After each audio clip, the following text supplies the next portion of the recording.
Hey everyone, welcome back. Today we're going to be taking a look at the game The Alters.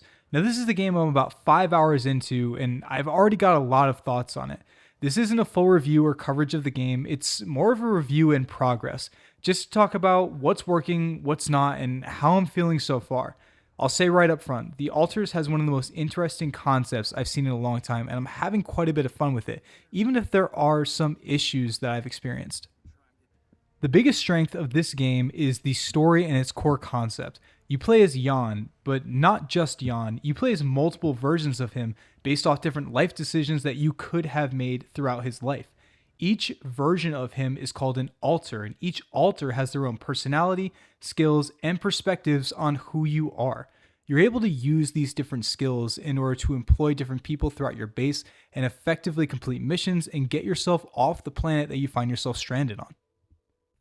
Being able to build this team out of alternate versions of yourself is quite an interesting idea, and I think it's genius. I'm loving how different each character is, and even though they're just an alternate version of the main character, I really feel that the game is able to give them each individual personalities or different looks about them based off what they've experienced in the past or how they grew up and how that changed from your main character.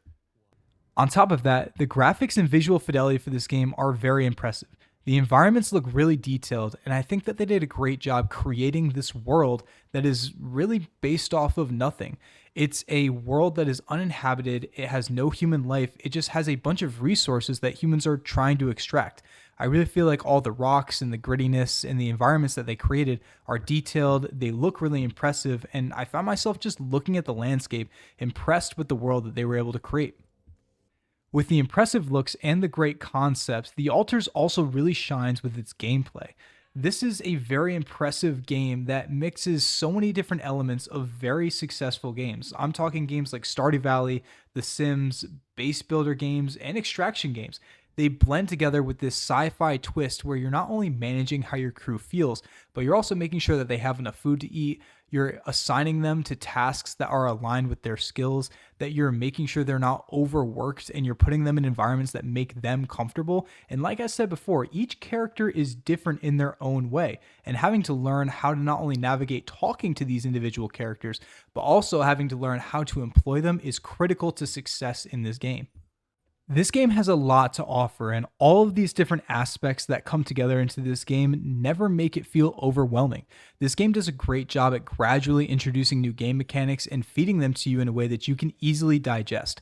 Don't get it twisted, I've been very stressed playing this game, and I found myself to be overwhelmed at times, but not in a way that makes me want to put down the controller, where I get frustrated or I don't want to do it anymore.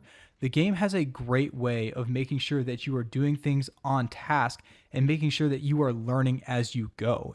All of these systems come together to create a pretty good loop, and that loop is not something that's very repetitive. I'm finding that I have to do new things or learn new things pretty consistently as I go through this game, and again, in a rewarding way where I'm actually experiencing new things and implementing new ideas as I'm learning how to operate the base that I was given. Now, with that being said, this game is definitely not perfect. My biggest complaint so far is the cutscene presentation. I understand that this game was not full price. This game was only $30 when I picked it up, but the way that this story is told, even though it is a good one, is not the way that I would have chosen. I feel like most of the cutscenes as they're being delivered are static images with text over it. And if that is not what's happening, then it's just a wall of text that you have to read in almost a slideshow format. I feel like that's lazy, and there could have been a great way for them to express or show the different ways that these characters grew up or the differences between them in a visual way instead of me clicking through a slideshow presentation that's provided to me when I have to decide which one I want to create. Okay. In any other case, I'd say don't touch anything here ever again. But unfortunately, this is a two-man job. I also don't feel that the characters talk to each other in a realistic or comfortable way. I feel like the NPCs just stand around in a static location and talk to each other based off individual prompts that you're given and how you communicate with them. While I do like how each character has their own personality and background, I do think that the way that you interact with them is definitely lacking. It really brings me back to Elder Scrolls Oblivion NPC conversations, and in 2025, I really would expect more from a game that I paid $30 for. Yourself. Sure. But can you? Okay. My name is Yandolski. Yeah, sure. You got my looks, why not use my name too? I also ran into a few glitches. None of them were game breaking, but one of them absolutely halted my progress. It forced me to even reload and start the entire day over again. I wasn't able to interact with anything, and I think it's because everything is based off of time. Time is your biggest resource in this game, and you have to spend it in order to do anything, even to extract other resources.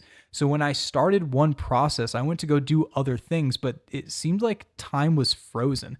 And because I couldn't spend that time, the game wouldn't let me do anything else. It really took me out of it, and having to restart the game was quite frustrating as I lost all the progress I had for that day. And even though a day can go pretty quickly in this game, it was frustrating to have to go back and retrace my steps and make sure I didn't miss anything. And speaking of missing anything, the tutorials are not perfect. It has a lot of useful information, but again, it's just a wall of words. I have to go back and read through these journals, and sometimes they all come in at once.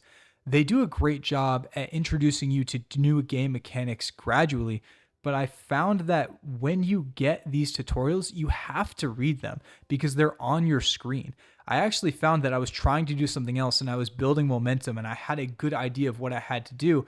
And the game was trying to introduce this new mechanic that I decently understood and didn't really need to read the tutorial, but it would not get rid of the prompt until I went through it, which halted my ability to do anything else. I also found that I have to go back and read some of these tutorials sometimes because there's just a lot to it. And sometimes the written text is not enough to explain it to me. Maybe that's me, maybe that's just the way that I learn, but I found that the tutorials were not as good as they could have been. Finally, let's talk about value. Like I said, the Altars is $30, and I think that that is worth the price. I'm only 5 hours into this game, and I'm really having a great time with it, but I can imagine myself picking this up on sale for $40 and having a good time being okay with that purchase. It's dense, polished, and a unique experience with a really strong identity that's really unlike anything else that I've experienced. And I'm a big fan of when unique ideas like this actually come to fruition and I'm able to experience them. If my experience with this game continues the way that it is, I'll be very happy with this game and the price. And I really look forward to finishing my thoughts and getting my final review out of this game when I'm able to.